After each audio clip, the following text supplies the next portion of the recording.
योगी सरकारचा योगी सरकारचा MIM पार्टीतर्फे collector साहेबांना एक निवेदन देण्यात येत आहे। काही दिवसांपूर्वी आपण बघितलं असेल, याच्या पहिलेही देशामध्ये आपण विविध घटना बघितल्या असेल, तशीच आत्ताची ताजी घटना जी घडलेली आहे संबलियाच्या उत्तर प्रदेशामध्ये संबलमध्ये ज्या मस्जिदीचं नुकसान करण्यात आलेलं आहे।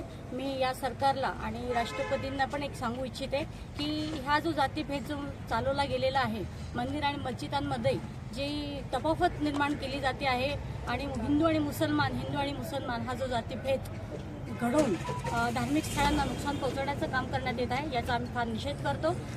ज्या आता त्यांनी नवीन अजून एक काढलेलं आहे की अजमेरच्या दर्ग्यामध्ये पण सुद्धा मंदिराची स्थापना झालेली आहे असा आमचा अंदाज आहे। मी त्यांना एक सांगू इच्छिते की तसे अंदाज बांधणं बंद करा।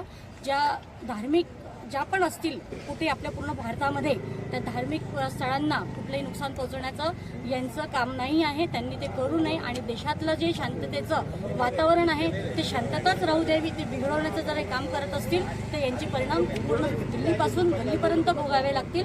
मी आज आपल्या जिल्हाधिकाऱ्यांना एक निवेदन देण्यासाठी आम्ही आलेलो आहोत। त्यांनी राष्ट्रपतीकडे आमचं हे निवेदन पोहोचवण्याचं काम करावं आणि या देशामध्ये शांतता निर्माण करण्याचं काम करावं। आज माझ्यासोबत आमच्या एमआयएम पक्षाचे शहर अध्यक्ष नगर मुख्तारभाई, नासिर पठाण, निजाम सय्यद, हरुणभाई, प्यारेलाल दादा, अमीर पठाण आणि सगळे कार्यकर्ते आज आम्ही आलेलो आहोत। धन्यवाद। तणावाचं वातावरण निर्माण झालेलं आहे मोठ्या प्रमाणात उत्तर प्रदेशामध्ये। योगी बाबांनी फक्त एकच ठरवलं आहे की फक्त मुसलमानांच्या धार्मिक स्थळांना नुकसान पोहोचवणे, मुसलमानांना त्रास देणे। मी त्यांना एक सांगू इच्छिते की असं न करता देशाचं वातावरण खूप शांततेत चालू आहे, कारोबार खूप शांततेत चालू तसं चालू द्यावं। न्यायालयाचा आदेश असल्यानंतर त्या ठिकाणी पोलीस बांधव गेले होते आणि त्यानंतर त्या ठिकाणी तणावाचं वातावरण, मग न्यायालयाला तुम्ही मानत नाही, काय सांगा? न्यायालय को मानते, लेकिन जो राज्य सरकार है वो अपने मय पावर के अंदर चला जाए और उनके हिसाब से न्यायालय में कराया। तर तेथील जे वकील आहेत, जैन वकील, त्यांनी त्या ठिकाणी मांडलेलं होतं की आदेश केल्यानंतर पुढची भूमिका त्या ठिकाणच्या स्थानिक प्रशासनाने, काय सांगा? आणि त्यांनी मंत्री साठी सर्व म्हणजे 2-3 तासात त्यांनी निकाल करून दिला आणि त्यांना ती पिटिशन दाखल केली होती। त्याचप्रमाणे त्यांनी 2-3 तासामध्ये कारवाई सुरू करून दिली। त्याचे हे नेमकं हे सही नाही। तर दिवाणी मॅटर चालू असताना ते बरेच दिवसानंतर तो निकाल लागला, मग आता काय, आता नेमकं काय आपली भूमिका काय असतात? सर, हमारी भूमिका अभी ये रहेगी, यूपी के अंदर संभल के अंदर जो जामा मस्जिद है, वो जामा मस्जिद आज से 2-2.5-3 साल पुरानी है, 250 साल पुरानी है। रहने के बाद में उसका कोई मैटर नहीं था, कुछ नहीं था। हाई कोर्ट ने बोलता है कि भाई इसका अंदर कोई मंदिर है। अब वो 3 साल पुरानी मस्जिद है, 300 साल पुरानी मस्जिद है। अब भाई अभी क्यों दिख रहा? हमको तो सीधा सीधा दिख रहा कि संविधान के साथ में जो संविधान बाबा साहब अम्बेडकर ने जो लिखा है, आज ये बीजेपी सरकार वो उनके हिसाब से चला रहे। वो बीजेपी सरकार चाहती कि भाई यहाँ अपना पूरे इंडिया के अंदर यह मुस्लिम है, आज मुस्लिम को दरगाह बोलो, मस्जिद बोलो, कब्रस्तान बोलो, इसको ही टारगेट कर रहे। आज उनकी राजनीति करने के लिए बीजेपी सरकार कोई भी कदम उठा रही है। सर काय सांगणार, पण त्या ठिकाणी जर न्यायालयाचा आदेश असेल आणि न्यायालयाच्या आदेशाचं पालन जर ते त्या स्थानिक लोक करत असेल तर ते हे काय योग्य नाही का? नाही, बरोबर योग्य आहे। न्यायालयाचं जर तुम्ही सांगत असेल, न्यायालयाचं तुम्ही संदर्भ देत असेल, पण आमचं म्हणणं असं आहे की न्यायालयाने जे आपल्याला निकाल दिला, निकालानंतर त्यांनी 19 तारखेला सर्वे केल्यानंतर 23 तारखेला ते अचानक पोहोचताना प्रशासनाने कोणत्याही मस्जिद कमिटीला सूचना न दिली, तिकडची शांतते कमिटीला भरोश्यात घेतलेला नाही आणि भरोसा घेतलेला नाही। आणि जेव्हा ते तिकडे सर्वे करताना तेव्हा धार्मिक नारे लावतात आणि एक झुंड घेऊन जातात तिकडे प्रशासन। तर याच्यामध्ये आम्हाला असं दिसून आला की प्रशासनाचा मोठा हात आहे। आणि जे न्यायालयामध्ये ते तुम्ही सांगताय की दिवाणी मॅटर होता, न्यायालयाचा मॅटर आहे, तर 1991चा वर्शिप प्लेस ऍक्ट कुठे गेला? मग जे प्लेसेस ऑफ वर्शिप ऍक्ट हे 1991चा ते योग्य सरकार मानत नाही का? न्यायालय याच्यावर काय लक्ष देत नाही? ते म्हणजे कानूनचं उल्लंघन नाही का? हे सर्व लक्षात ठेवून जर आपण जर बघितलं असेल तर योगी सरकार असू द्या किंवा मोदी सरकार असू द्या किंवा भारतीय जनता पार्टीचे जिथे जिथे सरकार आहे ते तेढ निर्माण करण्याचं काम करत आहे आणि यांच्याकडे कोणतेही विकासाचे मुद्दे नाही, म्हणून हे हिंदू मुस्लिम करून राजनीती करत आहे. आता बघा तुम्ही 2 दिवसाअगोदर अजमेर शरीफ दर्गा जे 800 वर्ष पुराणी दर्गा आहे तिकडे त्यांनी याचिका मंजूर केलेली आहे.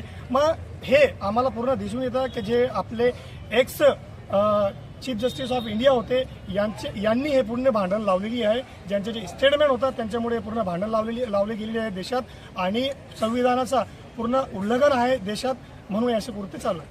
तुम्ही बघू शकता ह्या ठिकाणी धुळे जिल्हा एमआयएमच्या पक्षाच्या वतीने संबळ गावात झालेल्या घटनेच्या संदर्भात आज जिल्हाधिकारी यांना हे निवेदन देण्यासाठी संपूर्ण एमआयएमची टीम ह्या ठिकाणी उपस्थित. कॅमेरामॅन पप्पू अन्सारीसह जॉनी पवार, D24 तास पीटर चॅनल. जय हिंद, जय महाराष्ट्र.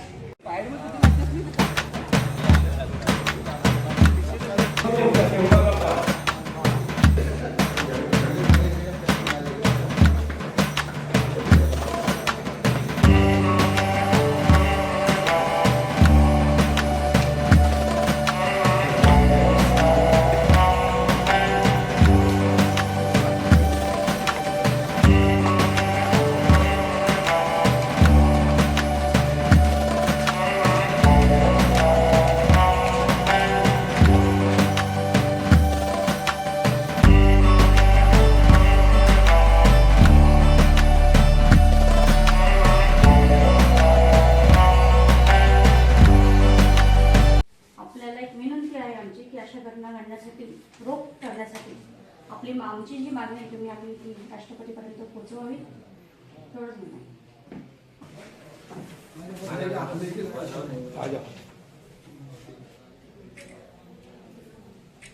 सर याच्यामध्ये जे खरंच दोष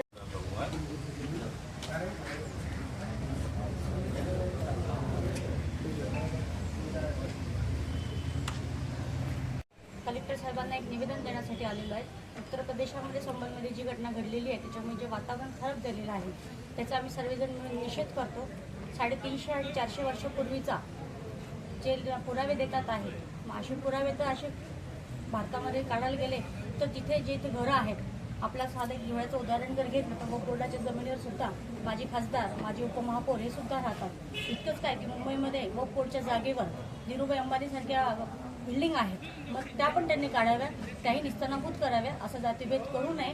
मी त्यांना एकच सांगू इच्छिते, सरकारला पण सांगू इच्छिते की शांततेचं वातावरण जे आपल्या देशामध्ये आहे ते तसंच सांभाळून ठेवावं, कुठलाही जातीय भेद निर्माण करू नये एवढीच आम्ही त्यांना विनंती करतो. नाही तर याचे जे दुष्परिणाम होतील ते फार भयानक होतील, फार वाईट होतील आणि हे आपल्या सगळ्यांना त्रासदायक राहील.